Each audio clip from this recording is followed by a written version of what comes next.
এই যে উপায় বলবো সেটা যদি করতে পারেন তাহলে কিন্তু একদম বলছি এসির মতন ঠান্ডা না হলো ঘর কিন্তু বেজায় ঠান্ডা থাকে। 10 কেজি পাথরের চুন নিয়েছি আপনারা মোটামুটি এটা যদি আপনি করেন 3 বছর মোটামুটি কিন্তু আপনাকে ছাদে হাত দিতে হবে না, কিন্তু সারা মোটামুটি ফুটবে এটা অনেকক্ষণ ধরে কিন্তু ফুটবে এটা যদি সকালবেলা বা এই জিনিসগুলো মিক্স করে আমি একটা লিকুইড রেডি করে বানাবো। আপনারা এরকম একটা ব্রাশ নিয়ে তাদের একদম এরকম ভাবে দারুণ ভাইরাল এখন ঘর ঠান্ডা রাখার দারুণ এই ম্যাজিক্যাল পদ্ধতি।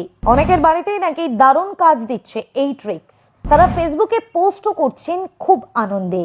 অনেকের বাড়িতেই ঘর দারুণ ঠান্ডা থাকছে এই পদ্ধতিতে।